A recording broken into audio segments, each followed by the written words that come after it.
Tuh.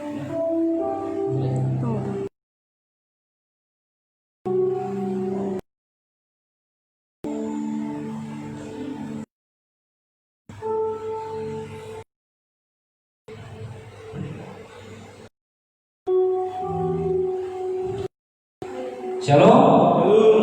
Ada sukacita pagi hari ini? Kami selamat datang dan bagi Bapak Ibu Saudara, khususnya bagi Bapak Ibu yang baru dalam ibadah kita pagi hari. Kembali saya ingatkan saudara untuk tolong melihat kembali untuk dinonaktifkan. Oh ya, saya lupa menyapa untuk Bapak Ibu Saudara yang ada Ibu, Tuhan Yesus memberkati.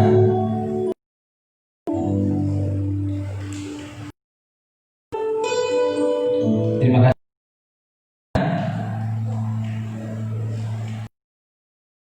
Kita siapkan hati kita.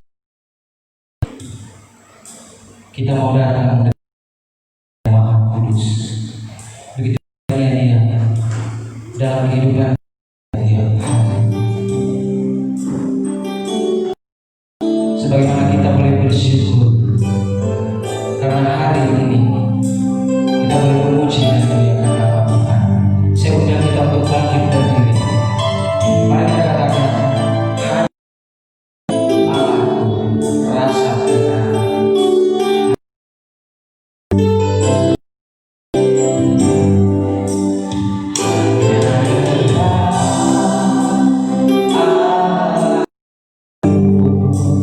Rasa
keselamatan Tuhan daripada. Terima kasih Tuhan buat seluruh yang tak pernah berkesudahan tiap-tiap hari. Ini Tuhan, kami mau menyenangkan hati-Mu Tuhan. Kiranya Engkau berikan kami kerendahan hati. Biarkanlah kami boleh menyenangkan hati-Mu Tuhan. Kuduskanlah kami Tuhan. Layakkanlah kami untuk menyenangkan Engkau. Ampunkanlah segala salah dan dosa kami Tuhan. Di dalam nama Tuhan Yesus. Haleluya. Amin. Masih tetap berdiri, ibadah kita akan diteruskan oleh hamba-Nya. Kita akan pujian hormat bagi Allah Bapa, hormat bagi Allah.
Ibadah pada pagi hari ini didasarkan di dalam nama Allah Bapa dan Anak Kristus dan di dalam pertolongan Roh Kudus.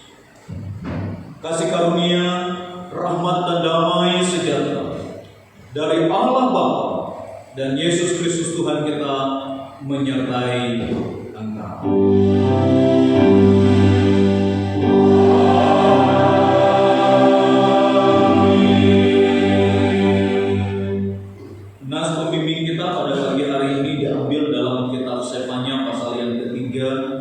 Ayat yang ke-17 berbunyi demikian.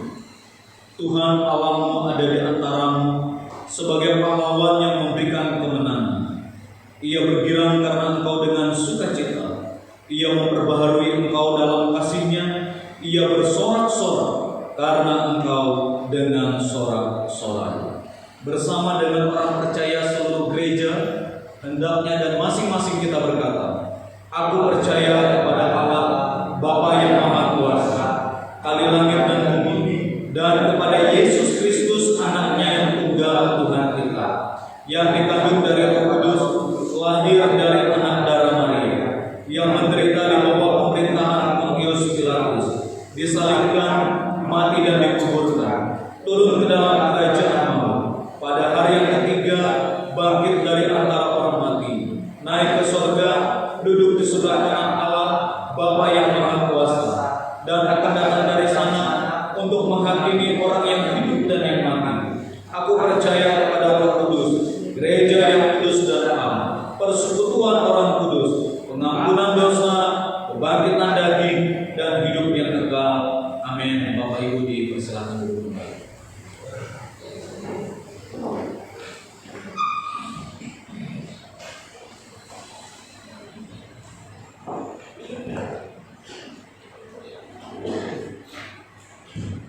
kesaksian dari Om Ayoke. Untuk waktu dan tempat aku persilakan.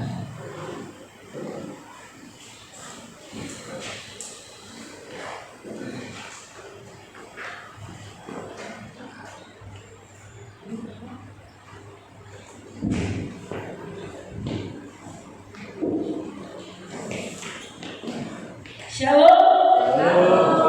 Jadi lagi sama yang muda-muda buat shalom. Ya, saya udah nenek sekali di sini. Ya, sebelum saya mengenal semuanya yang ada di sini saat ini, saya sudah ada di sini dan sampai hari ini, haleluya, puji Tuhan, saya masih diizinkan Tuhan ada di sini. Saya bersyukur, terima kasih karena janji Tuhan ada pada saya. Saya memegang janji lebih sekali, dan saya tidak akan gentar menghadapi hidup ini karena saya memegang janji itu. Tuhan sudah berikan, Tuhan pasti genapi. Ya, kalau saya masih kuat berjalan, puji Tuhan. Saya masih boleh berbicara, apalagi boleh menyanyi, ya, puji Tuhan. Mungkin saya pikir saat COVID-19 pandemi ini kita kurang beraktivitas, khususnya yang aktif dalam pelayanan banyak kali tidak aktif karena kondisi ini. Puji Tuhan sekarang jemaat sudah boleh berkumpul lagi walaupun tidak banyak, tetapi itu semua Tuhan yang tetapkan waktunya. Kalau saya ada di sini hari ini, Tuhan sudah tetapkan waktu saya ada di sini. Puji Tuhan, saya percaya Tuhan mengasihi saya dan Tuhan melakukan saya bertemu dengan saudara-saudara kekasihku yang ada di sini, dan saya harap juga harapanku, doaku supaya semuanya ketika masa tua juga tetap ada di rumah Tuhan, tetap eksis bersama dengan Tuhan dan memberi hidup untuk Tuhan. Saya ada hari ini di sini, saya datang mengantar anak dan cucu-cucu yang akan menghadiri pernikahan. Mereka bilang, "Mama mesti antar." Saya bilang, "Kalau Tuhan kehendaki." Dan saya berdoa beberapa hari, akhirnya Tuhan yang menyediakan tiket untuk saya bisa berangkat. Ya, puji Tuhan, berarti Tuhan kehendaki. Ya, tentu dalam setiap yang kita lakukan harus Tuhan dipermuliakan. Amin. Ya, bukan asal jalan saja, bukan karena punya duit. Bisa terbang ke sana, bisa ke sini. Tetapi ada satu visi yang harus kita lakukan, itu menjadi terang, menjadi berkat dimanapun kita berada. Puji Tuhan. Mungkin setelah puluhan tahun saya pernah berdiri menyanyi di sini, saya masih mau menyanyi walaupun saya sudah tua. Tadi masih bisa memberikan suara yang apa yang Tuhan berikan tentang janji Tuhan. Dan saya katakan, saya memegang janji Tuhan dan Tuhan membuat janjinya melebihi segalanya. Ya.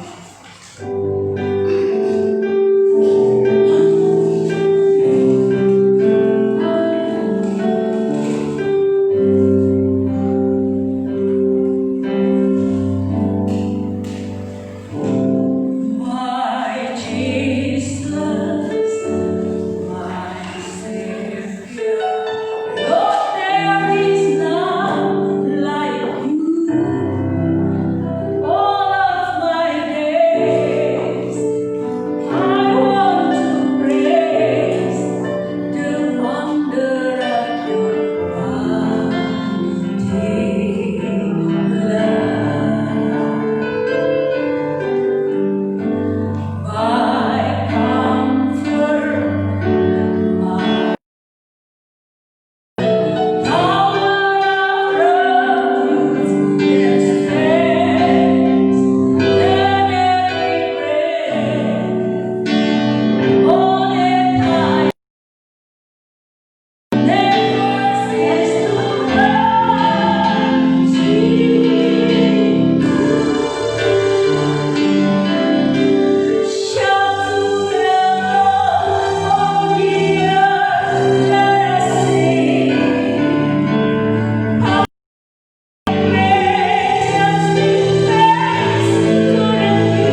kesaksian dan pujian yang begitu indah dari Oma, terima kasih.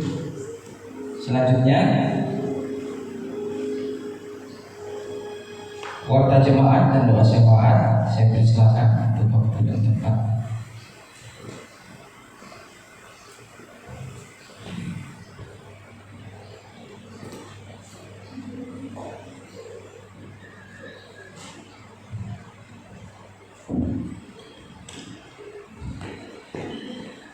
Selamat pagi, salam, salam jemaat Tuhan.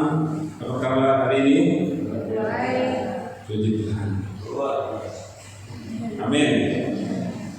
Atas nama majelis dan doa jemaat, kami mengucapkan selamat datang pada seluruh jemaat Tuhan yang boleh hadir dalam ibadah bersama pada hari ini, dan juga selamat hari Minggu dan selamat beribadah kepada seluruh jemaat Tuhan yang masih mengikuti ibadah dari rumah masing-masing. Kami mengucapkan selamat datang kepada seluruh saudara sekalian, bahkan jemaat mula-mula di tempat ini hari ini boleh hadir, bahkan sudah memberikan kesaksian. Selamat datang untuk Oma, Ibu Kekasih, Ibu Yoke Kaliwiro Tropis, dan selamat datang kepada seluruh jemaat Tuhan yang Tuhan berkati. Bapak Ibu Saudara, dalam ibadah kita hari ini, firman Tuhan akan disampaikan oleh hamba-Nya, Bapak Pendeta Herman Adi Basri, dan untuk minggu depan, tanggal 22 November, ibadah kita, firman Tuhan akan kembali disampaikan oleh hamba-Nya, Bapak Pendeta, kemudian diterus oleh Ibu Yohana Makaluas, dan kepada saudara yang lain yang telah terjadwal kiranya boleh mengambil bagian dalam pelayanan kita dalam ibadah minggu yang ada di depan ini. Selanjutnya kami juga terus mengingatkan kepada jemaat Tuhan bahwa ibadah kategori kita masih sama dengan menggunakan aplikasi Zoom. Ibadah dilaksanakan secara virtual. Oleh karena itu, sekali lagi kami mengingatkan bahwa hari Senin mulai jam 8 malam itu ibadah berdoa untuk bangsa-bangsa. Kemudian hari Selasa konsel, hari Rabu Gembira, hari Kamis PKP, hari Jumat ibadah pemuda, dan Sabtu persiapan pelayanan.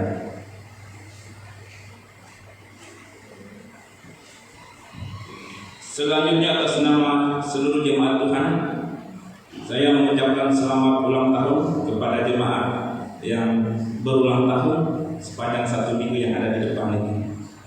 Pertama, selamat ulang tahun kepada hambanya Bapak Frans Poli yang akan ulang tahun pada tanggal 16 November.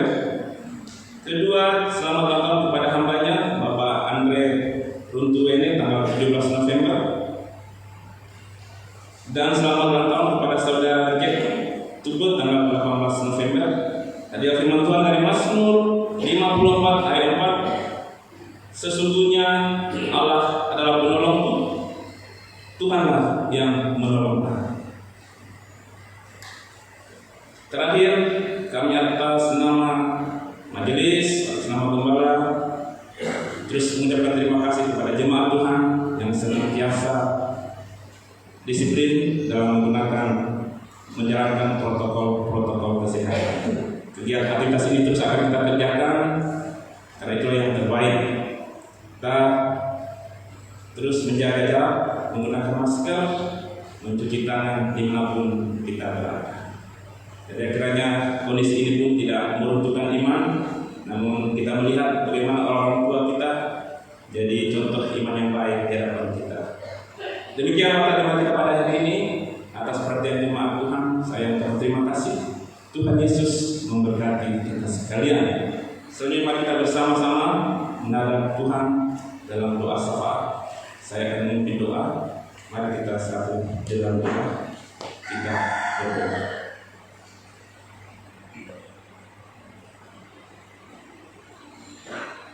Bapa kekal di dalam sorga,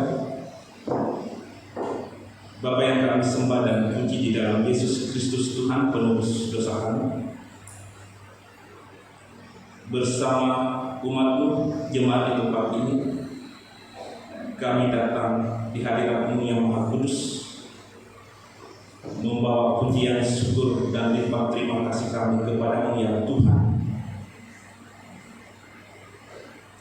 karena pimpinan anugerah dalam segala kebaikan demi kebaikan yang telah Tuhan perbuat dan yang telah Tuhan nyatakan, dan kami boleh menikmati kebaikan itu. Kami boleh merasakan betapa luar biasanya pertolongan demi pertolongan. Kami boleh menikmati pimpinan bimbingan Tuhan. Pada akhirnya pada satu titik kami boleh berkata kami tidak punya apa tanpa campur tangan Tuhan. Kami boleh memuji kebesaran bahwa satu-satunya penolong kami dalam Kristus, satu-satunya penebus hidup kami dalam Tuhan yang telah mati, bangkit, dan menyediakan tempat yang teristimewa. Sesudahnya Engkau adalah Allah kami yang hidup, penolong hidup kami, yang tidak pernah meninggalkan kami di tengah ketidaktaatan, namun Allah terus memelihara. Kami mengucap syukur ya Tuhan betapa baiknya Engkau bagi hidup kami hari demi hari, minggu demi minggu. Bahkan kami sudah menjalani masa yang sulit ini selama 8 bulan oleh karena pandemi corona ini. Satu hal yang kami lihat bagaimana Allah memelihara orang-orang yang percaya di hadapan-Mu. Oh Tuhan tidak pernah meninggalkan setiap orang yang mengandalkan Tuhan. Dan itulah kebaikan Tuhan bagaimana Allah memelihara umat. Sebagai satu jemaat di tempat ini kami mengangkat hati kami memuji Engkau ya Tuhan. Dan biar hanya Engkau yang ditinggikan, hanya Engkau yang dipermuliakan. Dan Tuhan selalu besar, Engkau selalu besar, kami kecil di hadapan. Terima kasih Tuhan atas pemeliharaan yang ajaib. Kami mengucap syukur kepada-Mu ya Bapa yang baik. Kami juga mengucap syukur atas mereka yang ada di garis depan, yang telah mendedikasikan diri mereka untuk pelayanan dan pekabaran Injil, agar Injil terus diberitakan di mana-mana, agar orang mengenal Kristus, Kristus diberitakan di mana-mana, orang mengenal Engkau dan mengaku Engkau sebagai Tuhan dan Juru Selamat hidup mereka. Oleh karena itu ya Tuhan, kami berdoa dalam doa bagi mereka dimanapun saat ini berada, baik di daerah tertinggal, di desa-desa, di kota, di dalam medan perang, ataupun di mana saja saat ini mereka, kami berdoa memberkati hidup mereka. Tuhan kasihani hamba-hamba-Mu, peliharalah mereka menurut kasih karunia-Mu dan demi kebaikan hati-Mu, biarlah Allah terus memberkati mereka dengan damai sejahtera dan sukacita surga. Kami juga berdoa ya Tuhan, Kau terus melihara mereka dengan memberikan kecukupan dari segala apa yang mereka butuhkan. Kami percaya Allah menaruh sukacita bahkan semangat menyala-nyala untuk Injil. Semakin banyak orang mengenal Engkau, semakin banyak orang diselamatkan. Gereja-Mu, GMI, telah mengutus hamba-hambanya melayani di beberapa tempat, bahkan di luar negeri. Tuhan pelihara juga hamba-hamba-Mu. Kami menopang dalam doa untuk Bapak Pendeta Sakir, Bapak Pendeta Pit, Hengkesa, Bapak Happy Maradia, atau mungkin hamba-hamba untuk yang lain, seluruh gembala jemaat di gereja lokal. Tuhan pelihara mereka, dan biarlah kasih Tuhan terus dinyatakan, memberitakan Injil, melayani orang-orang, melayani mereka yang ada di jalan-jalan, melayani mereka yang tadinya ya Tuhan berpikir bahwa tidak ada yang harus mereka sembah, namun mereka memiliki Kristus yang satu-satunya Allah penebus hidup manusia. Ya Tuhan kami yang baik, di dalam nama Yesus, di sisi lain juga kami berdoa untuk mereka yang telah dilayani, jemaat-jemaat Tuhan terus bertumbuh dalam iman yang baik, mengenalkan Tuhan, terus mencari Tuhan, beribadah kepada-Nya. Kami juga berdoa untuk sinode kami yang telah merencanakan melaksanakan sidang sinode tahun 2021 di bulan Maret yang akan datang. Kiranya Tuhan pun memberkati. Bapak yang baik, di dalam nama Yesus Kristus, ingatlah juga dengan kami di tempat ini dalam pergumulan bersama jemaat mencicil tempat ibadah kami di layar kota. Kami mengucap syukur di waktu yang lalu Tuhan telah mencukupkan semua. Di saat yang datang pun kami percaya campur tangan Tuhan. Tuhan akan menggerakkan siapapun yang terbeban, yang memiliki uang, mungkin dana yang lebih, kami di sini membutuhkan. Tuhan mengingatkan mereka. Bahkan kami bersyukur bersama jemaat ini bahu-membahu, bersama-sama mengumpulkan rupiah demi rupiah dengan cara membayar iuran, bahkan kami membayar pasar-pasar. Tuhan, terima kasih. Oleh jemaat yang terus bersama di hadapan Tuhan, memiliki beban yang sama. Nah, kami percaya pun mengembalikan berlipat ganda atas jemaat daripada jemaat ini di hadapan. Terpujilah nama Tuhan. Terima kasih, ya Bapa yang baik. Tuhan Yesus melajukan bangsa dan negara kami di masa corona ini. Tuhan mengingatkan bahwa kami memiliki Allah yang akan memberkati dan terus memberkati bangsa ini, boleh keluar dari krisis yang membuat bangsa ini mengalami deviasi anggaran minus. Namun kami percaya pemeliharaan Tuhan atas bangsa dan negara. Kami mohon kebijaksanaan hikmat-Mu menolong pemerintahan, Presiden bersama seluruh jajaran mengelola bangsa ini dan hadapan Tuhan dengan penuh tanggung jawab, boleh membawa bangsa ini kepada sesuatu yang lebih baik dan lebih baik di masa yang akan datang. Kami percaya berkat Tuhan berlimpah atas bangsa dan negara kami. Berkatilah ya Tuhan, dari masa sulit ini di tengah pandemi Corona COVID-19 ini. Kami juga menyapa dalam doa mereka yang ada di sana ya Tuhan, ada di garis depan untuk kesehatan orang banyak, para dokter, para suster, para relawan-relawan. Tuhan, kami berdoa, peliharalah hamba-hamba. Berikan mereka tetap hati untuk melayani, hati untuk bagaimana mereka dapat melayani orang yang sakit, dan melalui mereka Allah bertindak.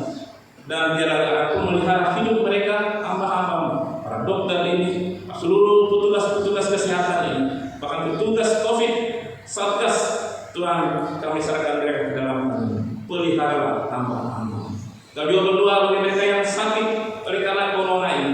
Tuhan, biar kiranya Engkau ada di sana bersama mereka, menghibur, bahkan pada akhirnya Tuhan menyatakan kemurahan, kebaikan Tuhan boleh dinyatakan atas mereka, dan atas kasih-Mu ya Allah, mereka pun mengalami yang terbaik yang daripada Tuhan. Bapa, begitu pula dengan kami umat-Mu, jemaat Tuhan di tempat ini. Pelihara kami sepanjang hari selama 1 minggu yang ada di depan. Ingatlah kami bahwa kami memiliki Kristus yang terus memelihara. Kristus satu-satunya penolong, Kristus satu-satunya harapan kami. Kami percaya Allah akan memelihara jemaat ini dalam segala aktivitas, dalam segala jerih payah, dalam apapun tindakan, apapun yang kami kerjakan. Kami mengkiranya Tuhan memberkati kami. Kami mohon hikmat-Mu, kami mohon kebijaksanaan daripada Tuhan untuk kami menjadi orang yang lebih baik, menjadi jemaat yang baik di hadapan Tuhan, menjadi berkat dimanapun kami berada, sesuai dengan fungsi dan tugas kami masing-masing. Dan biarlah pelihara kami, dan biarlah apa yang menjadi harapan Tuhan untuk kami menjadi terang dan terang boleh kami nyatakan dimanapun jemaat ini berada. Biarlah Tuhan memberkati pertumbuhan iman jemaat ini, terus bertumbuh dalam pengenalan iman yang baik di hadapan Tuhan. Pelihara umat-Mu, bahkan orang-orang tua kami yang terus setia bersama jemaat ini di tempat ini.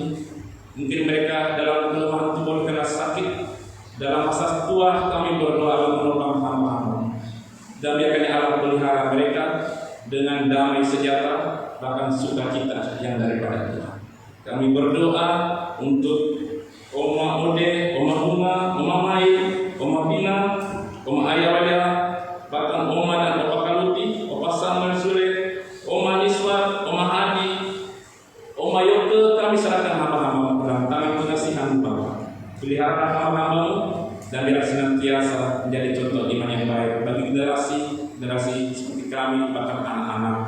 Tuhan, kami berdoa untuk anak-anak sekolah minggu, terus remaja yang sedang menempuh pendidikan, baik mereka yang di TK, SD, SMP, SMA di perguruan tinggi.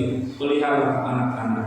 Kami berdoa Allah menolong anak-anak ini dan biar mereka terus ada di pergaulan yang baik, berada di pergaulan yang benar. Apapun yang ada sekitar mereka, dia tidak mempengaruhi mereka pola hidup yang baik, yang terus yang ada bersama mereka. Dan biarlah Allah menolong anak-anak ini, mengingatkan mereka ya, kasihani anak ini, mereka perlu bertumbuh dan terlebih mereka mengenal Kristus. Sejak ini mereka boleh mengenal Engkau dan sepanjang hidup mereka hanya menyembah Kepada-Mu. Peliharalah mereka ya Tuhan, mereka adalah masa depan gereja-Mu, tiang gereja, dan biarlah mereka terus dalam kasih anugerah. Ya Tuhan kami yang baik, di dalam nama Yesus, sekali lagi peliharalah umat-Mu, menjadi orang-orang yang bijaksana, menjadi orang-orang yang berakal budi. Terima kasih Tuhan, terpujilah nama-Mu. Inilah sembah syukur dan doa kami yang kami naikkan kepada-Mu di dalam nama Yesus Kristus Tuhan dan Juru Selamat kami yang telah mengajar kami berdoa bersama. Bapa kami yang dikuduskanlah nama-Mu dan jadilah kehendak-Mu di bumi seperti itu. Berikanlah kami hari ini makanan kami yang sehat, dan ampunilah kami akan salah kami seperti kami juga mengampuni orang yang bersalah kepada kami. Dan janganlah membawa kami dalam pencobaan, tetapi lepaskanlah kami daripada yang jahat, karena Engkau yang punya kerajaan dan kuasa dan kemuliaan sampai selamanya. Amin.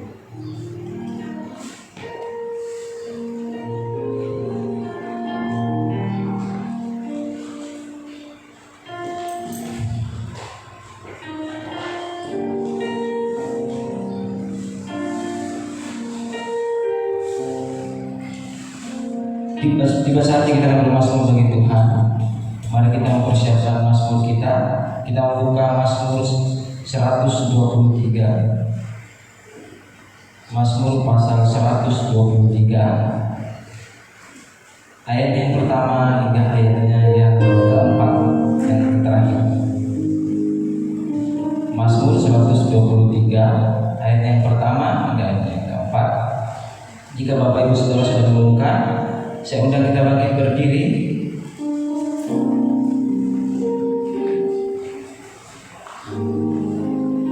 Kita akan membacakannya secara bersama-sama. Saya akan mengucapkan judul berikutnya, berharap kepada anugerah Tuhan, nyanyian siaran 2, 3. Kepadamu aku melayangkan mataku, ya Engkau yang bersemayam di surga. Lihat seperti mata para hamba laki-laki memandang kepada tangan tuannya, seperti mata hamba perempuan memandang kepada tangan nyonyanya. Demikianlah mata kita memandang kepada Tuhan Allah kita sampai Ia mengasihani kita. Kasihanilah kami ya Tuhan, kasihanilah kami, sebab kami sudah cukup kenyang dengan penghinaan.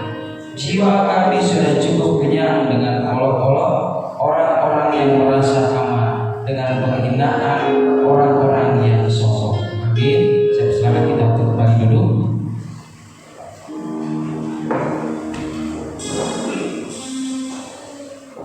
Sebagai manusia, Bapak Ibu Saudara pasti pernah merasakan yang namanya ketakutan dan kelemahan. Di saat seperti itu, siapa yang menjadi sumber kekuatan kita orang percaya? Tuhan Yesus, Sang Raja mulia. Dialah sumber kekuatan bagi kita semua. Kami mengambil suka kita akan ujian, kita akan ikuti berkuasa dan Raja.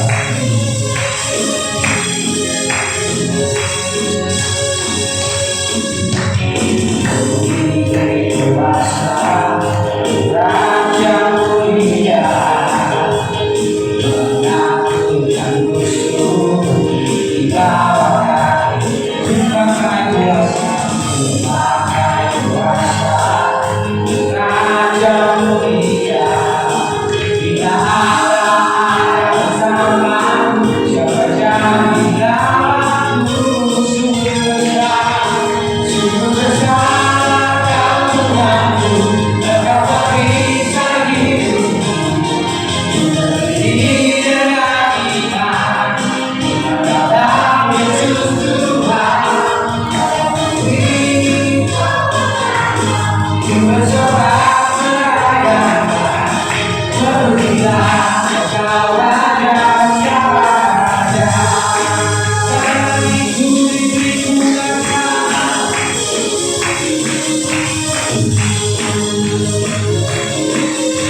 Yesus Tuhan, kau tidak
selalu setia bersama kita.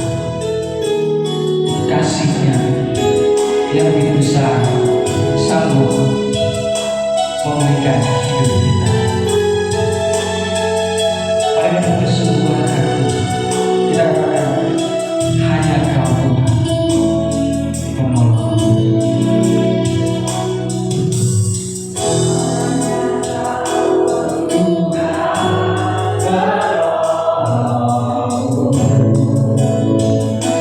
Yang selalu setia, yang selalu setia.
memuji Engkau Tuhan kami yang besar,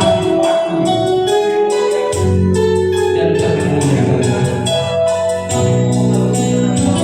Engkau memberikan diri Engkau tak pernah tinggalkan,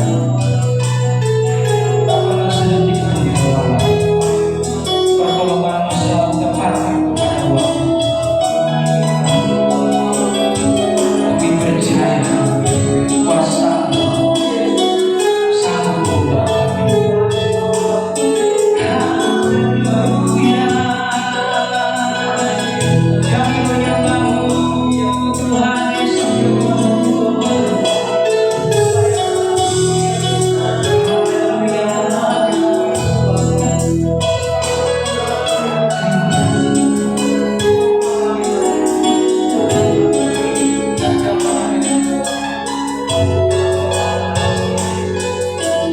Karena kuasa-Mu terlebih besar.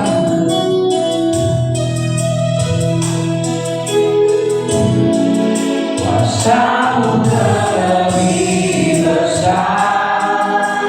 Tuhanku terlebih besar. Tak pernah terlambat. Janji-Mu ya Tuhan menolong hidupku. Kuasa-Mu terlebih besar, terlebih besar. Tuhanku terlebih besar, tak pernah terlambat. Terlambat janji-Mu ya Tuhan. Kuasa-Mu terlebih besar.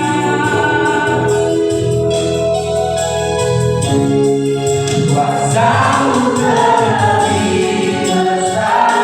Tuhanku terlebih besar.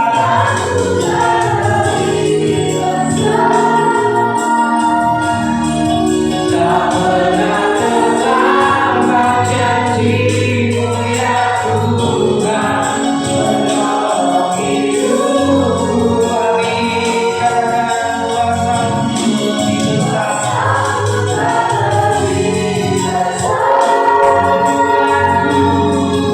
Tuhanku terlebih besar. Tak pernah terlambat janji-Mu ya Tuhan berikan hidup.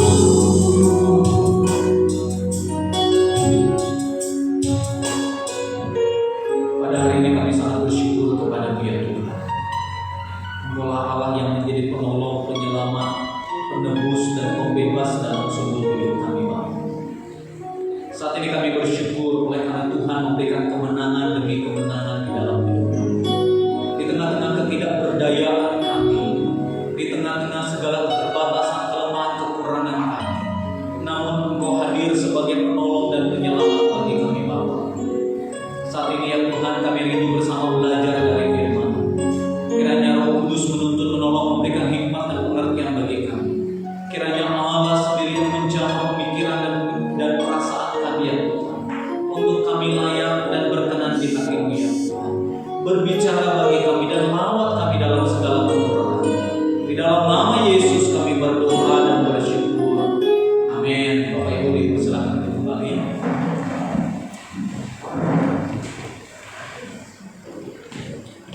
Shalom. Selamat hari Minggu untuk kita semua dan bagi Bapak Ibu yang juga menyaksikan dari rumah. Selamat hari Minggu dan saya mengajak kita bersama membaca satu bagian firman Tuhan. Mari kita membuka dalam kitab Hakim-Hakim pasal yang keempat. Mari kita membuka Alkitab dalam kitab Perjanjian Lama. Hakim-Hakim pasal yang keempat, ayat 1 sampai dengan ayat 24. Bagian firman Tuhan ini saya mengajak kita membaca bersama-sama. Yang ganjil dan Bapak Ibu Saudara membaca ayat yang benar. Setelah Ehud mati, Israel melakukan pula apa yang jahat di mata Tuhan. Lalu Tuhan menyerahkan mereka ke dalam tangan yang memberikan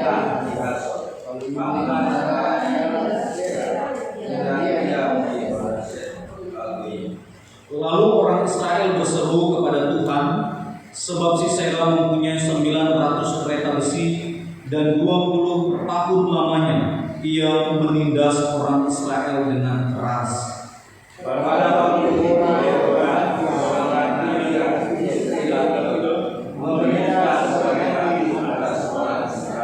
Ia biasa duduk di bawah pohon korma,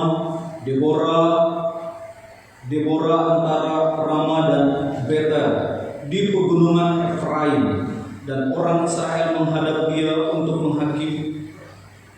berhakim kepadanya.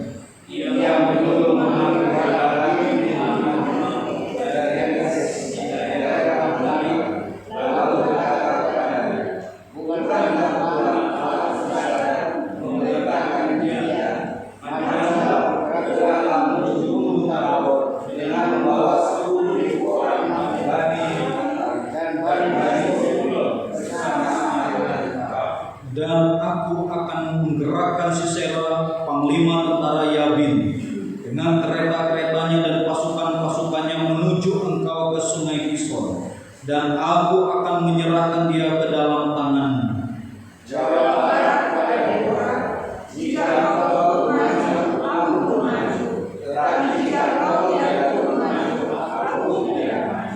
Ketika kata Deborah, baik, aku turut. Hanya engkau tidak akan mendapat kehormatan dalam perjalanan yang engkau lakukan ini, sebab Tuhan akan menyerahkan Sisera ke dalam tangan seorang perempuan. Lalu Deborah bangun, berdiri dan pergi bersama-sama dengan Barak ke Kades.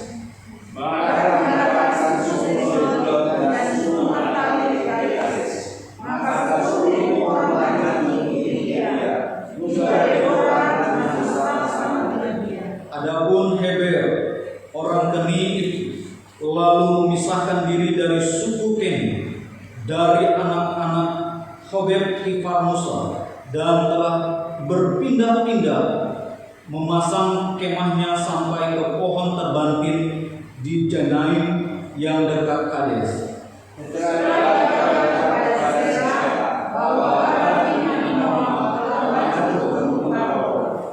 Dikerahkanlah segala keretanya 900 kereta besi dan seluruh rakyat yang bersama-sama dengan dia dari Haroset Ogoyim ke sungai Kishon.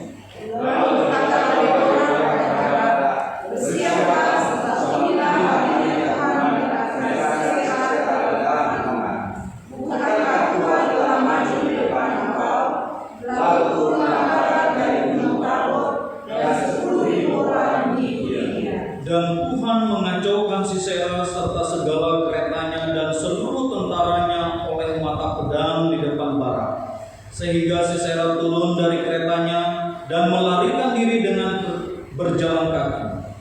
Lalu Barak mengejar kereta dan tentara itu sampai ke Haroset Ogoyim, dan seluruh tentara Sisera tewas oleh mata pedang.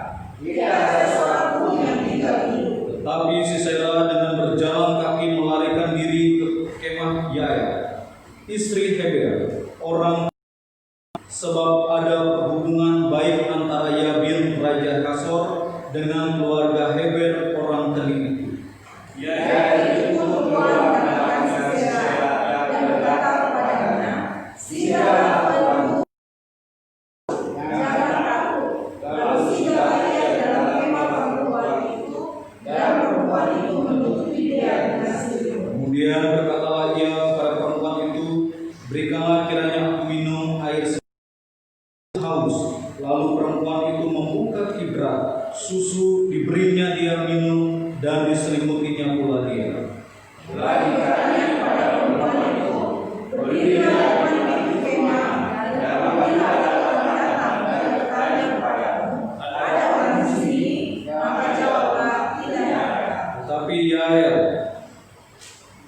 Tetapi Yael, istri Heber, mengambil patok kemah, palu, mendekatinya diam-diam, lalu diletakkannya patok itu masuk ke dalam pelipisnya sampai tembus ke tanah, sebab ia telah tidur nyenyak karena lelahnya, maka matilah orang itu.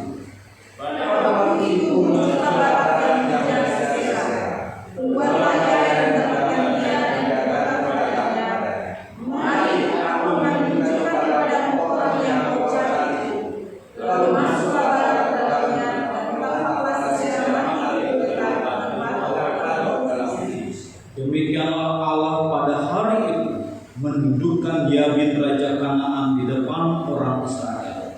Dan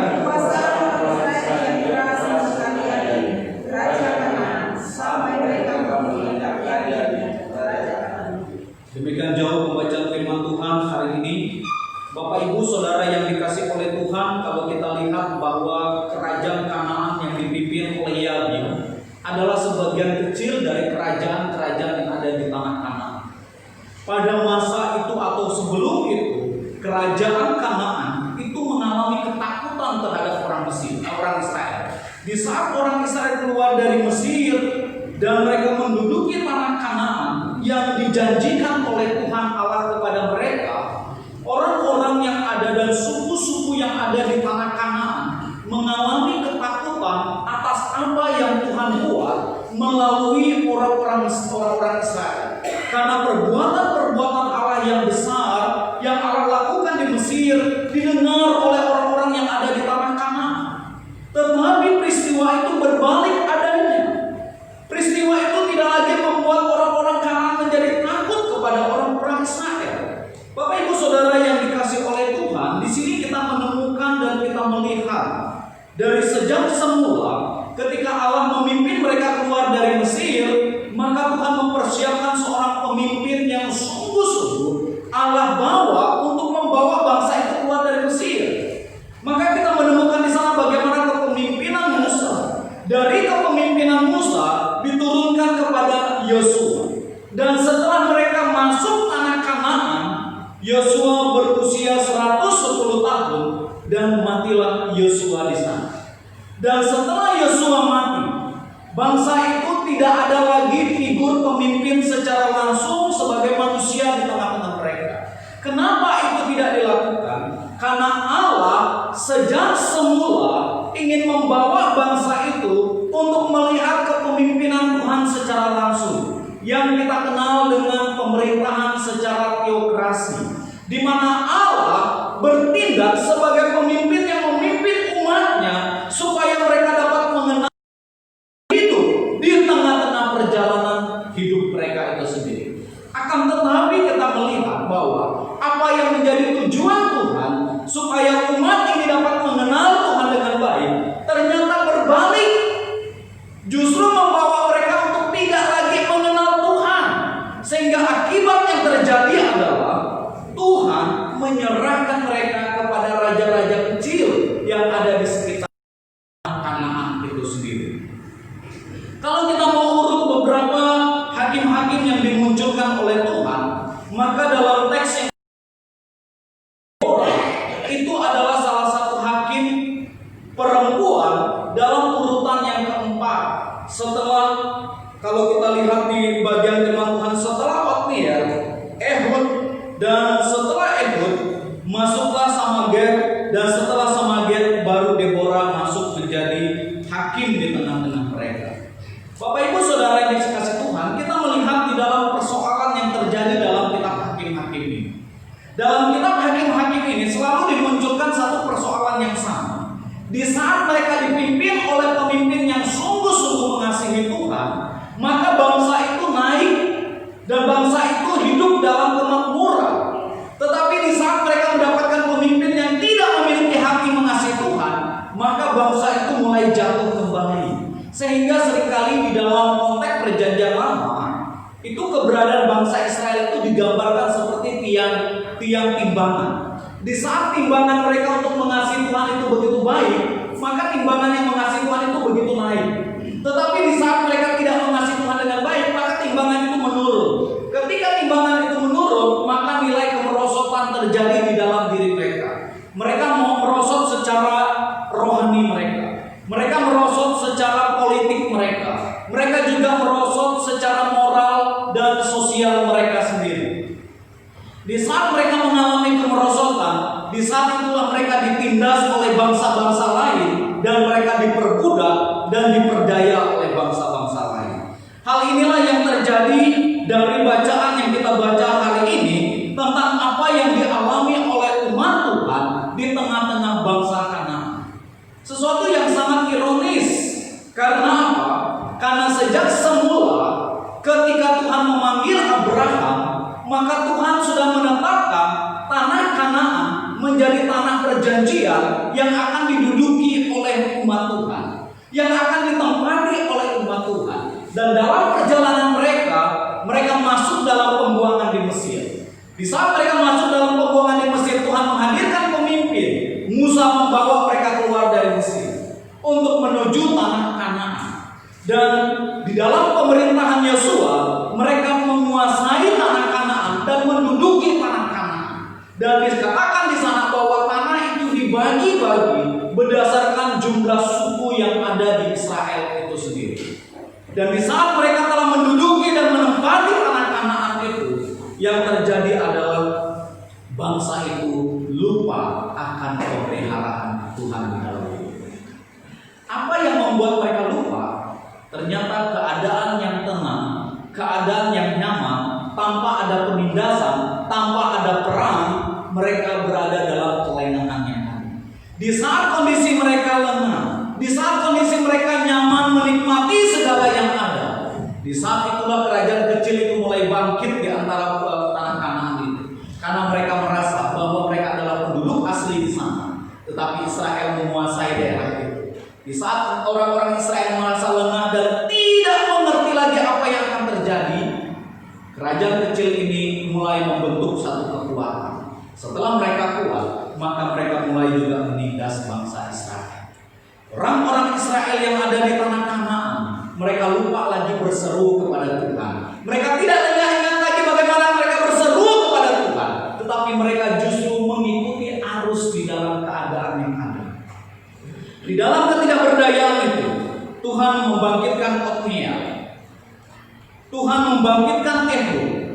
Dan sesuatu yang sangat menarik adalah ketika Ehud menjadi hakim, maka bangsa Israel itu berada dalam kondisi yang nyaman dan tenang selama 80 tahun. Dan itu kita dapat membaca di ayatnya di pasal yang ketiga, pasal 3 ayat 3. Maka di sana dikatakan, demikianlah pada hari itu Moab ditundukkan Israel, maka amanlah tanah itu 80 tahun. Setelah itu, setelah 80 tahun mereka berada di dalam zona yang nyaman. Mereka tidak lagi mendengarkan suara Tuhan.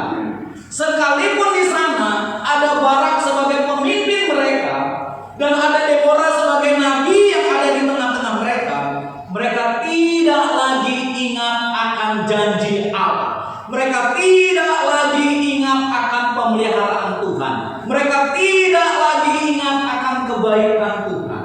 Kalau kita ingin menggambarkan tentang keberadaan yang dialami oleh Israel, ini juga hampir mirip-mirip dengan keberadaan kita.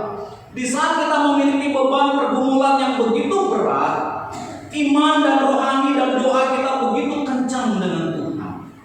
Tetapi di saat kita tidak memiliki masalah, semuanya aman, pekerjaan kita damai-damai saja, keluarga kita baik-baik saja, anak kita baik-baik saja dalam pendidikan dan segalanya, seolah-olah kita menikmati semuanya berjalan dengan baik, tidak ada persoalan, tidak ada masalah. Mulai kita mengurangkan waktu kita. Mulai kita mengurangkan waktu untuk baca Alkitab. Mulai kita mengurangkan waktu untuk berdoa. Mulai kita mengurangkan waktu untuk berpuasa. Mulai kita mengurangkan waktu yang berbicara tentang kegiatan-kegiatan rohani, aktivitas rohani. Mulai kita kurangi. Dan kita merasa bahwa semuanya baik-baik, semuanya terpenuhi, semuanya tercukupi, tidak ada masalah apapun yang ada. Dan di saat kondisi kita lengah, inilah yang terjadi dengan bangsa Israel. Di saat mereka lengah dan tak berdaya, di situ mereka jauh daripada Tuhan. Ayat 1 kita menemukan di sana. Setelah Ehud mati, orang Israel melakukan pula apa yang jahat di mata Tuhan. Alkitab ini menggunakan kata apa yang jahat.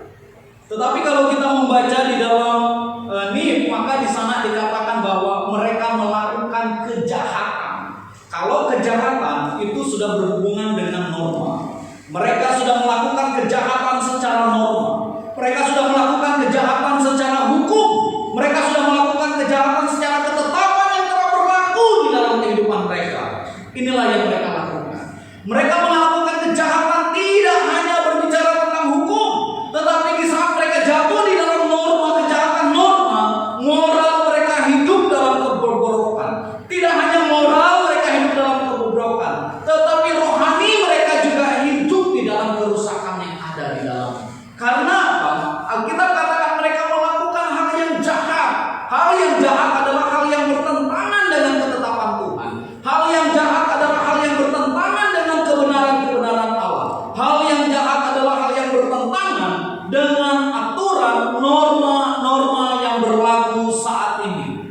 perbuatan kejahatan itu sendiri.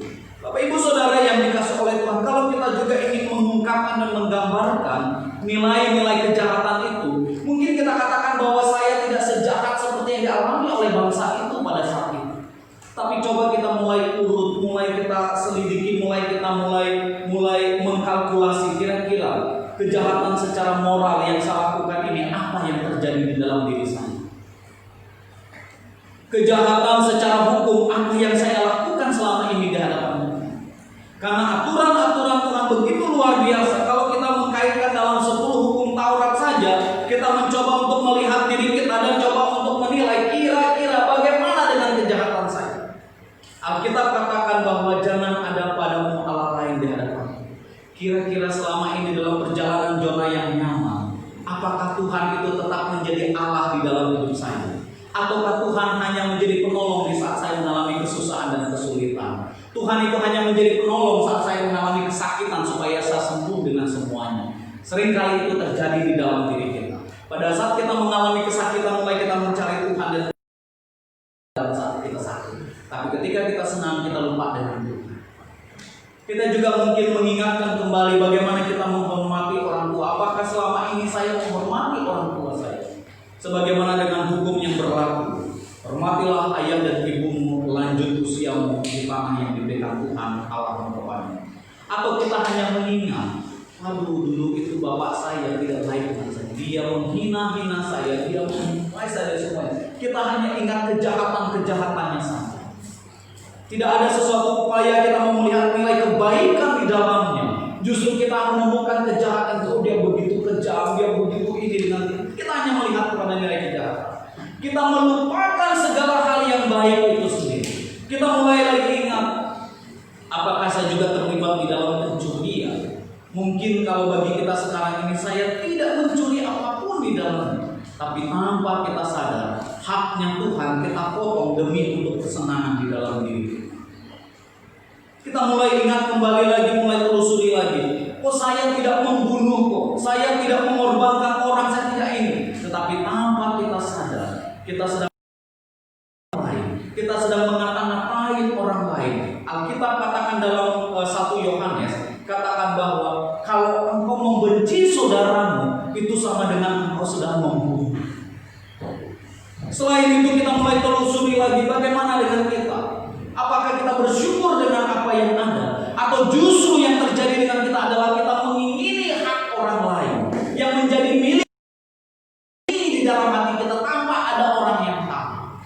Ini adalah bentuk-bentuk dari nilai-nilai kejahatan yang terjadi di dalam diri kita. Mungkin saat ini kita katakan bahwa saya nggak menjadi orang yang kriminal boronan, tetapi kita berkedok di dalam kejahatan secara rohani. Kita berkedok kejahatan moral kita, tapi dalam bentuk rohani kita emas begitu baik adanya. Oleh karena itu Bapak Ibu Saudara yang dikasih oleh Tuhan, ada banyak kejahatan-kejahatan yang kita lakukan tapi dibungkus dengan bungkusan rohani seolah-olah orang dalam bentuk kejahatan itu sendiri. Beberapa waktu lalu saya membeli buku yang saya pertama membaca buku itu bagi saya apa sih? Judul buku yang ditulis oleh Pak Ivan itu adalah Pelecehan Gereja. Saya mau pikir bahwa ini judulnya pelecehan gereja, masa sih ada pelecehan gereja? Nah, setelah saya mulai membaca buku itu dan membaca buku itu dari halaman pertama, kedua, ketiga, datang saja. Tapi sudah mulai masuk halaman yang ke-40, 50, mulai diangkat ke permukaan. Dan satu kasus yang dimunculkan di sana adalah seorang hamba Tuhan yang senang dengan terlibat pelayanan penginjilan ke semua suku. Dan dia selalu membawa tim dalam pelayanan suku-suku itu. Dan singkat ceritanya adalah pada saat mereka pelayanan tim ke salah satu suku yang sangat sulit dijangkau, ada salah satu anak remaja yang katakan kepada tim itu, saya mau ikut pelayanan penginjilan. Saya rindu untuk ikut pelayanan penginjilan. Tim dengan sukacita bawa anak remaja. Ayo nak, kalau gitu kita penginjilan bersama-sama. Dan anak remaja itu ikut dalam penginjilan bersama. Ketika mereka dalam penginjilan bersama, anak remaja itu jatuh dan kecelakaan. Kakinya itu terseleo dan patah. Di saat kakinya terselow dan patah dan anak itu harus dilarikan ke rumah sakit. Ketika anak itu dilarikan ke rumah sakit, terus semua tim bilang bagaimana dengan biaya? Pendeta katakan tidak apa-apa. Bapaknya orang yang mampu, orang tuanya pasti akan membiayai anak remaja. Memang secara ekonomi orang tua dari anak remaja itu mampu, tetapi orang tuanya tidak mengenal Tuhan. Dan semua orang di situ bicara dengan pendeta, bagaimana kalau uang misi ini kita obati saja, kita serahkan kepada dokter yang menangani anak remaja ini supaya kakinya cepat ditangani dengan uang yang ada itu. Uang itu ada, bukan uang itu tidak ada. Uang misi itu ada, tapi pendeta itu bilang uang ini digunakan untuk pelayanan misi. Karena uang ini untuk misi tidak boleh dikorek-korek, ini untuk misi. Tetapi anak remaja itu merintih kesakitan di rumah sakit nggak bisa ditangani. Dokter nggak bisa melakukan tindakan karena tidak ada yang bertanggung jawab di situ. Ketika semua tim diskusi, semua punya keputusan ikut keputusan Pak Pendeta saja. Karena ikut keputusan Pak Pendeta, anak itu tidak ditangani, kakinya patah. Akibat semuanya itu orang tuanya ambil alih untuk mengobati anak. Dampak dari semuanya itu orang tua dan anak itu akhirnya tinggalkan Tuhan. Apa yang terjadi di sana? Ini dalam buku katakan ini adalah pelecehan secara Tuhan. Saya waktu membaca itu saya bilang Tuhan. Kadang kita sebagai orang-orang rohani hanya melihat bahwa itu bentuk pelayanan rohani, tapi orang yang sekarang ini tidak dalam bentuk pelayanan kita. Waktu saya membaca itu saya bilang ini terjadi di dalam gereja. Itu adalah bentuk. Waktu saya baca ini, mereka melakukan hal yang jahat di mata Tuhan. Mungkin bisa jadi keputusan itu adalah hal yang jahat di mata Tuhan. Kalau seandainya uang pelayanan misi itu dipakai untuk membagi anak itu dipulihkan, anak itu sembuh, ada kemungkinan orang tuanya akan terima Yesus dan percaya Yesus. Tetapi karena gereja mengabaikan itu, orang tuanya katakan pulang. Untuk apa kamu pergi pelayanan ke pedalaman? Waktu kamu sakit, mereka tidak tolong. Bapak Ibu Saudara yang dikasih oleh Tuhan, disinilah kita melihat ada banyak tindakan-tindakan kejahatan yang kita lakukan di sini. Karena di sini dikatakan bahwa mereka melakukan perbuatan yang jahat. Perbuatan yang jahat adalah perbuatan yang melanggar norma. Perbuatan yang jahat di sini adalah perbuatan yang melanggar hukum. Perbuatan yang jahat di sini adalah perbuatan yang melanggar adalah tataan kehidupan moral yang berlaku sekarang ini. Tanpa kita sadar kita pun melakukan perbuatan yang bertentangan dengan norma, bertentangan dengan tindakan, bertentangan dengan kultur budaya di mana kita ada. Seringkali kita tabrak tanpa kita sadar. Kita bilang kita orang rohani, kita adalah orang-orang gereja, tapi tindakan-tindakan budaya lokal kita abaikan dengan segala hal yang ada. Bapak Ibu Saudara yang dikasih oleh Tuhan, itu buku yang ditulis oleh Pastor Kentong, ditulis di sana adalah kehadiran orang percaya di tengah-tengah budaya harus mewarnai budaya itu dengan Injil. Oleh karena itu Bapak Ibu Saudara yang dikasih Tuhan, ini adalah bentuk-bentuk dari kejahatan. Apa yang terjadi setelah mereka melakukan perbuatan jahat? Ayat yang kedua, lalu Tuhan menyerahkan mereka ke dalam tangan Yabin raja Kanaan. Padahal kerajaan Kanaan itu dulu takut dengan orang Israel. Mendengar nama Israel aja kerajaan Kanaan itu menjadi takut dan menyerahkan kerajaan mereka, menyerahkan wilayah mereka, menyerahkan pemerintahan mereka kepada Israel. Tetapi apa yang terjadi di saat orang Israel melanggar aturan norma, melanggar aturan hukum, melanggar aturan tataan yang berlaku di tanah Kanaan, mereka ditumpaskan oleh orang-orang Kanaan. Di sini dikatakan bahwa Tuhan menyerahkan mereka. Istilah atau dalam Nif itu lebih mengerikan lagi. Tuhan menjual mereka kepada orang Kanaan. Orang Israel menjadi terjual. Dan kalau berbicara terjual, maka kita langsung ingat tentang konsep budaya tentang budak. Seorang budak yang sudah dijual, maka seorang majikan dapat melakukan apapun terhadap budak itu tanpa ada hukum yang membatasinya, tanpa ada hukum yang menyalahnya. Maka kalau maka orang Kanaan memperbudak kembali orang Israel. Seorang dulu yang sulit menguasai daerah Kanaan yang ditakuti oleh orang Kanaan, sekarang berbalik, mereka justru diperjualbelikan di tanah Kanaan itu sendiri. Itu apa yang terjadi akibat dari perbuatan jahat yang mereka lakukan di hadapan Tuhan. Mereka menjadi terjual. Bapak Ibu Saudara yang dikasih oleh Tuhan, saya menemukan di sini betapa sangat murahnya keberadaan bangsa Israel kalau mereka sampai dapat terjual. Tuhan justru menjual mereka, Tuhan menyerahkan mereka.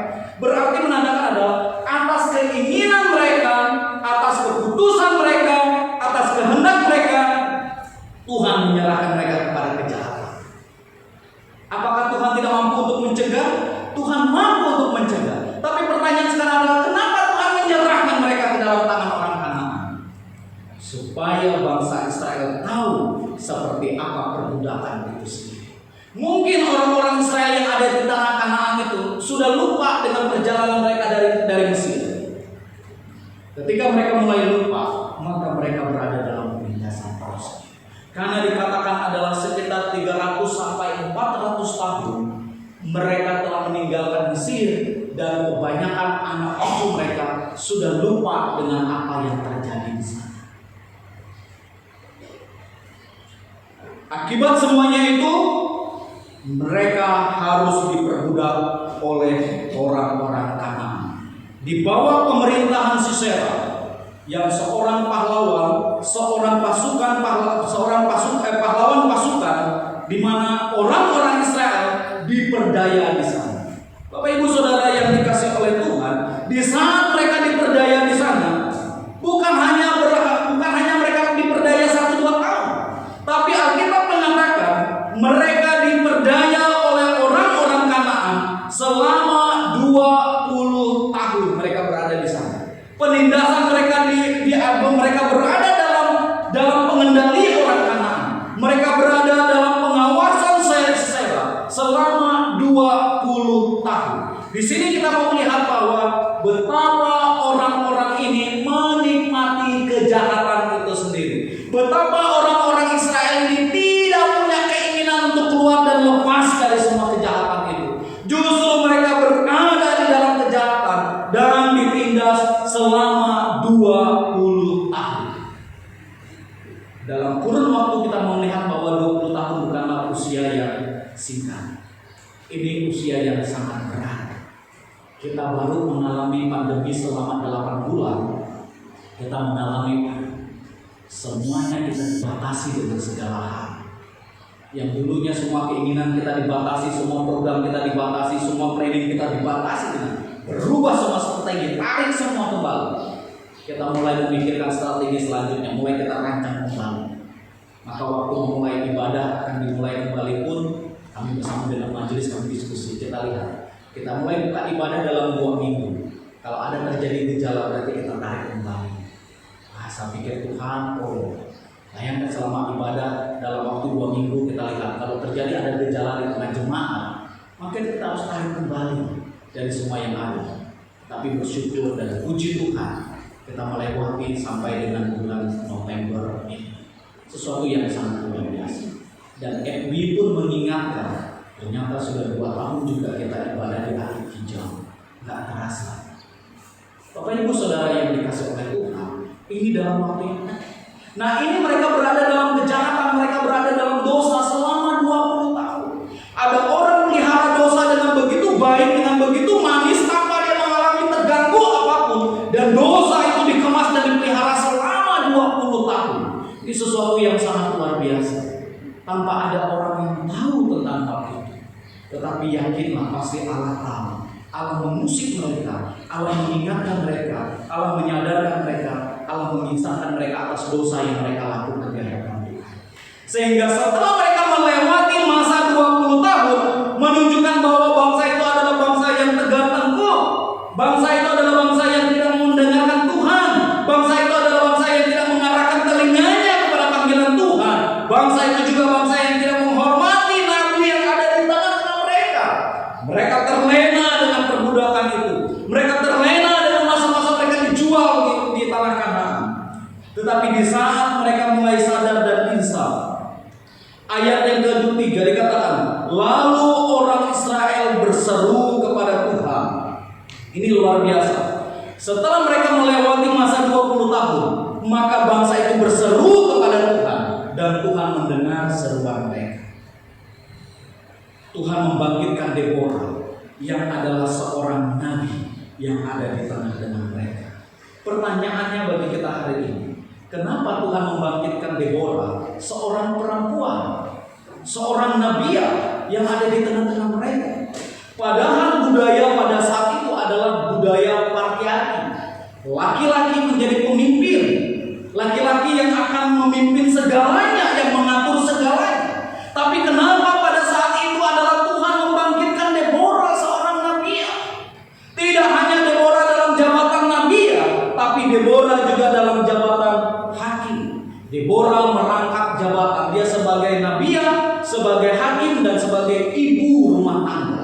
Karena juga dijelaskan di sana Deborah adalah istri, berarti menunjukkan tentang keberadaan Deborah itu sendiri. Pertanyaan yang kita lihat adalah kenapa Tuhan membangkitkan Deborah ini? Oleh karena apa? Pernyataan Barak, apa yang diungkapkan oleh Barak?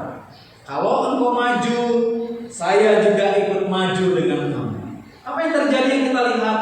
Barak tidak punya nyali.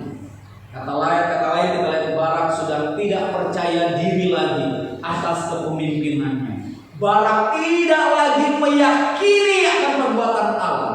Maka Barak ikut-ikutan. Kalau Deborah maju, maka Barak juga maju. Ini sesuatu yang sangat menyedihkan. Seringkali kalau saya ingin menggambarkan, seringkali dosa juga seperti itu. Kalau dosa terjadi di tengah-tengah keluarga, Bapak Ibu Saudara yang masih remaja, yang masih anak muda, nanti satu ketika kalian akan berkeluarga. Biasanya kalau dosa sudah ada di tengah-tengah keluarga, yang duluan kita dorong siapa? Istri. Duluan kamu, saya menyusul dari keluarga.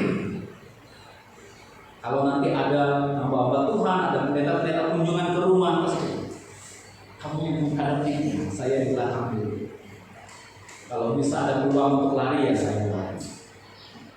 Karena sering kali kita menemukan dalam pelayanan-pelayanan kategorial, dalam pelayanan pengembalaan begitu. Padahal kita ingin ketemu dengan bapaknya, tapi bapaknya bisa dibilang. Bukan berarti saya katakan keluarga itu keluarga dosa, enggak. Tapi yang sering kali cenderung yang terjadi adalah dalam segala keadaan sering kali kita suruh perempuan yang maju duluan. Dalam segala banyak hal perempuan yang maju duluan. Jadi seolah-olah perempuan yang pasang badan duluan. Apa yang terjadi? Ini menunjukkan bahwa inilah yang dialami oleh Barak. Barak tidak punya keyakinan lagi. Barak sudah jatuh dalam tidak ada lagi rasa percaya diri dan segalanya. Hancur dengan segalanya. Padahal dosa dilakukan oleh umat itu. Dosa dilakukan oleh bangsa itu. Dan Deborah katakan, saya akan maju, tetapi kehormatan tidak diberikan kepadamu. Sesuatu yang sangat menyedihkan. Di tengah-tengah budaya, laki-laki yang ditonjolkan, laki-laki yang nomor satu, laki-laki yang dibanggakan, laki-laki sebagai pemimpin di atas segalanya. Tetapi dikatakan bahwa engkau tidak mendapatkan kehormatan atas Sisera itu sendiri. Ini kalau kita lihat ini sesuatu yang sangat menyedihkan. Tetapi apa yang kita lihat, Tuhan izinkan itu terjadi supaya orang Israel, Bani Israel menyadari bahwa sesungguhnya seorang perempuan pun bisa dipakai oleh Tuhan untuk melakukan perbuatan Allah yang sangat besar. Bapak Ibu Saudara yang dikasihi oleh Tuhan Yesus Kristus, di saat Deborah maju dan bangkit untuk bersama dengan Barak, dan Tuhan betul menyerahkan mereka kepada Deborah. Apa yang kita mau lihat di sini? Bapak Ibu Saudara yang dikasihi Tuhan, saya menemukan beberapa catatan yang saya lihat di sana. Ketika Barak, seorang laki-laki yang tidak lagi punya rasa percaya diri dan telah tidak juga lagi menyadari akan kepemimpinan Tuhan, akan pemerintahan Tuhan di tengah mereka, tetapi Tuhan munculkan satu pribadi yang sungguh-sungguh memiliki hati di hadapan Tuhan. Oleh karena itu maka kita mau melihat tentang keberadaan Deborah. Ayat yang kalau kita membaca dari ayat yang ke-6 dan ayat yang ke-7 dikatakan di sana, ia menyuruh memanggil Barak. Dan orang yang menyuruh memanggil berarti kedudukan Deborah jauh lebih tinggi dibanding dengan Barak. Terus katakan di sana adalah Deborah katakan, bukankah Tuhan Allah Israel memerintahkan demikian? Majulah bergeraklah menuju Gunung Tabor dengan membawa 10.000 orang Bani Naftali dan Zebulon bersama-sama dengan engkau. Firman Tuhan dengan jelas katakan kepada Deborah supaya Barak maju membawa 10.000 orang itu maju bersama-sama dengan dia. Orang-orang itu juga telah siap untuk maju, tetapi siapa yang memimpin mereka? Dan di situ Barak tidak punya kemampuan untuk memimpin orang-orang itu. Maka Deborah maju bersama dengan Barak. Deborah memimpin pasukan itu untuk mengalahkan Sisera itu sendiri. Bapak Ibu Saudara yang dikasih Tuhan, yang pertama yang kita lihat dari keberadaan Deborah adalah keyakinan Deborah bahwa Tuhan sebagai pahlawan perang ada di tengah-tengah mereka. Ini perlu untuk kita alami di dalam hidup kita. Dalam perjalanan kita dengan Tuhan, maka Tuhan izinkan kita untuk mengalami masalah demi masalah, persoalan demi persoalan terjadi dalam hidup kita, supaya kita meyakini bahwa Allah yang berkuasa, Allah yang adalah pemimpin perang yang akan menolong kita, yang akan memampukan kita, dan yang akan menguatkan kita. Inilah yang Allah lakukan, supaya kita melihat bahwa segala yang terjadi adalah bentuk proses supaya kita mengenal Tuhan dengan baik. Karena itu Bapak Ibu Saudara yang dikasih Tuhan, saya melihat di sini adalah permasalahan, pergumulan, dan kesulitan terjadi dalam hidup kita. Tuhan seringkali mengizinkan itu terjadi supaya kita mengenal Tuhan di dalam masalah yang kita alami, supaya kita mengenal Tuhan dalam kesulitan yang kita alami, supaya kita mengenal Tuhan di tengah-tengah tantangan yang kita alami. Karena itu Bapak Ibu Saudara yang dikasih oleh Tuhan, maka keyakinan Deborah akan Tuhan yang akan menyerahkan Sisera begitu kuat di dalam diri. Begitu juga harus juga ada terjadi di dalam diri kita. Ada satu keyakinan di dalam diri kita bahwa Tuhan akan menolong kita, Tuhan akan memampukan kita, Tuhan akan menyelesaikan setiap persoalan di dalam diri kita, asal ada pengakuan di dalam diri kita bahwa kita membutuhkan Tuhan menjadi penolong di dalam diri kita. Dengan Deborah berseru bahwa Tuhan akan menyerahkan, ini adalah satu bentuk pernyataan bahwa Allah bertindak dalam pergumulan para hamba-hambanya, dalam pergumulan para anak-anak Tuhan itu sendiri. Di tengah pandemi yang kita alami hari ini, kita melihat bahwa tidak ada yang bisa menjadi jaminan atas segalanya dalam segalanya. Mungkin kita juga melihat mungkin ada jabatan, mungkin ada dana, mungkin ada keuangan yang kita miliki. Sesungguhnya situasi ini membawa kita untuk belajar. Tidak ada yang bisa kita andalkan selain Allah sendiri yang bertindak di dalam seluruh kehidupan kita. Yang kedua, kita juga menemukan pribadi Yael. Pribadi Yael adalah pribadi di mana dia menikah dengan seorang suami yang suaminya adalah orang Kanaan. Tetapi suaminya berbalik meninggalkan kepercayaan Kanaan dan mengikuti Yael untuk percaya. Maka dalam keyakinan Yael bahwa Allah itu Allah yang adil, pemahaman Yael tentang Allah yang adil dari peristiwa keluarganya sendiri, bahwa dia melihat karena Allah itu adil, maka Allah membawa suaminya yang dulunya adalah penyembah Baal, orang-orang Kanaan, tetapi dia berbalik untuk menyembah kepada Allah, sekalipun dia harus terpisah dengan keluarga, dengan saudaranya, dan harus mengasingkan diri oleh karena keluarga saudaranya tidak bisa menerima suami dari Yael, tetapi mereka mengasingkan diri. Justru disitulah dia melihat keadilan Tuhan ada di tengah-tengah keluarga mereka. Dampak dari keadilan Tuhan semakin nyata ketika Sisera diserahkan kepada Yael, dan Yael yang membunuh Sisera, seorang pahlawan perang itu sendiri. Pahlawan perang jatuh di tangan seorang perempuan. Bapak Ibu Saudara yang dikasih Tuhan, apa yang kita mau lihat di sini?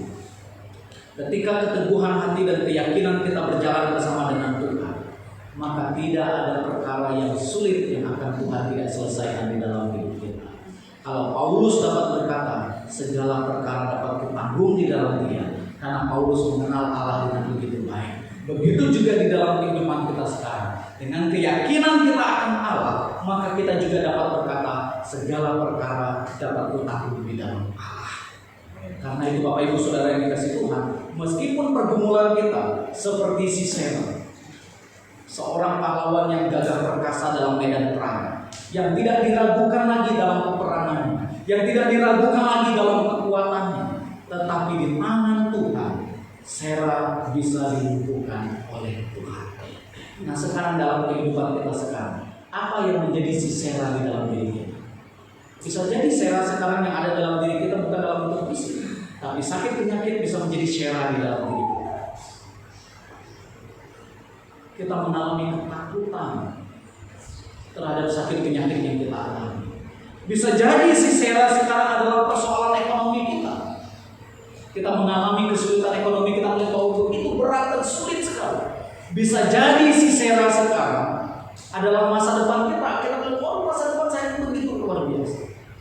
Dan itu membuat kita menjadi kejut dan tawar hati dan melupakan Tuhan sebagai penolong dan pembela di dalam hidup. Oleh karena itu Bapak Ibu Saudara yang dikasihi Tuhan, dari bagian firman Tuhan hari ini, apa yang dapat kita belajar secara makna rohani? Yang pertama adalah kita melihat, jangan pernah kita terlena di saat kondisi zona nyaman. Karena di saat kondisi zona nyaman, disitulah tantangan terberat di dalam hidup. Karena kita tidak tahu kapan masalah itu akan datang. Kita tidak tahu apa yang menjadi musuh kita sekarang. Tapi karena kita berada dalam zona nyaman, kita menikmati kenyamanan itu sendiri. Tapi justru itulah kejatuhan yang membawa kita jauh dan jauh tinggalkan Tuhan. Tanpa sadar kita telah terlena 20 tahun kita diperdaya oleh perasaan kita. Ada banyak kita diperdaya oleh perasaan kita. Ada banyak kita diperdaya oleh pikiran kita. Ada banyak kita diperdaya oleh keinginan-keinginan di dalam diri kita. Yang kita dibelenggu di dalamnya. Dan kita tidak bisa keluar dari persoalan.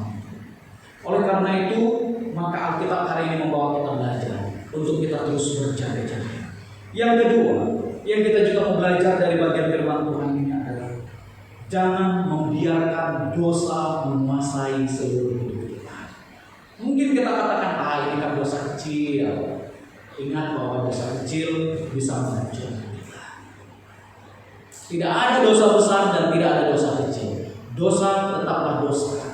Pengertian dosa adalah melenceng dari ketetapan Tuhan. Apa yang melenceng dari ketetapan Tuhan? Bisa jadi hidup kita sekarang melenceng dari ketetapan Tuhan. Dan itu adalah dosa. Oleh karena itu maka jangan membiarkan dosa itu menguasai diri kita. Yang ketiga kita melihat bahwa mari kita mau menjadi pribadi yang selalu mau mendengar bimbingan nasihat rohani. Kita butuh mentor. Sekali lagi saya katakan dengan kita butuh mentor. Mentor kita adalah mentor yang bisa membimbing secara rohani. Jangan pernah kita merasa bahwa kita sudah kuat, kita sudah hebat, kita sudah mampu menghadapi masalah persoalan yang ada. Tidak. Kita membutuhkan mentor yang ada. Seperti sebagaimana Barak ini. Barak membutuhkan Deborah. Deborah hadir sebagai mentor untuk membimbing Barak supaya meyakini atas segala perbuatan Allah yang sangat besar. Mungkin kita katakan bahwa mungkin mentor kita nggak seperti yang kita harapkan, tapi yakinlah kalau Tuhan mau pakai dia untuk menjadi pembimbing kita, kan kita membuka diri atas segalanya. Yang keempat, kita mau melihat, mari kita mau menjadi pribadi yang mau mengandalkan Tuhan, sebagaimana Deborah mengandalkan Tuhan. Dengan jabatan yang rangkap, tapi Deborah tetap mengandalkan Tuhan. Saya yakin dan percaya kita semua yang ada di sini pun dalam jabatan yang rangkap. Kita sebagai ibu rumah tangga, kita sebagai pekerja, kita juga sebagai pelayan Tuhan. Tapi mari kita mau tetap mengandalkan Tuhan dan tetap berharap kepada Tuhan. Dan yang terakhir, mari kita tetap meyakini akan pertolongan Tuhan. Mungkin hari ini kita seolah tidak dapat melihat seperti apa pertolongan Tuhan, tapi dengan keyakinan kita melangkah maju bersama dengan Tuhan, pasti Tuhan akan menjadi penolong kita yang luar biasa. Kesimpulan dari bagian firman Tuhan hari ini, Bapak Ibu Saudara yang dikasihi oleh Tuhan, keadaan sulit terjadi dalam hidup kita. Tuhan ingin mendidik dan memproses kita supaya kita memiliki iman dan rohani yang kuat di dalam Tuhan. Masalah terjadi dalam diri kita supaya kita tetap memandang kepada Tuhan. Hanya Dia yang dapat menolong dan membebaskan kita. Oleh karena itu mari kita mau belajar mengandalkan Tuhan di dalam kehidupan kita. Tuhan Yesus memberkati kita. Amin. Mari kita berdoa. Bapa di sorga, terima kasih, kami sangat bersyukur kepada Dia Tuhan atas segala pertolongan, kebaikan dan kemurahan Bapa. Engkau Allah yang melawat kami dengan kebenaran firman-Mu bagi kami hari ini. Biar firman Tuhan semakin meneguhkan kami mendorong kami dan membawa kami untuk semakin hidup dan mempermuliakan Engkau. Di dalam nama Yesus kami berdoa dan bersyukur. Amin.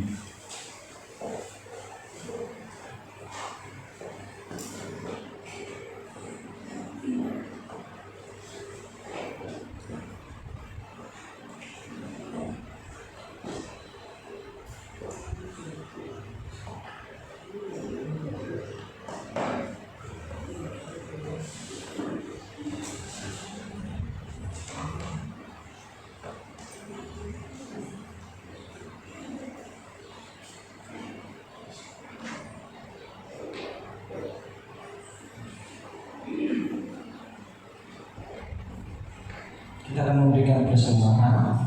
Sebelumnya, Bapak Ibu, mari kita sama-sama. Bapa kami dalam surga, terima kasih ya Tuhan, karena Engkau telah begitu baik dalam kehidupan kami tiap-tiap hari. Tiba saatnya kami akan memberikan persembahan ya Tuhan. Kiranya Engkau memberkati persembahan kami ini Tuhan. Berkati juga pekerjaan kami, aktivitas kami tiap-tiap hari ya Tuhan. Kami serahkan dalam tangan depannya Tuhan Yesus. Engkau berkati ya Tuhan. Engkau berikan kami, Engkau jaga kesehatan kami ya Tuhan. Di dalam nama Tuhan Yesus kami berdoa. Haleluya. Amin. Sambil memberikan persembahan, kita akan pujian Tiada Terukur Besar Kasih. Dimulai dari seperti saya, kemudian disambung ke belakang, kemudian sebelah kanan saya. Maju ke depan.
Kiranya Engkau terus menolong dan memelihara jemaat-Mu Bapa dalam setiap usaha pekerjaan yang mereka kerjakan di hadapan-Mu ya Tuhan.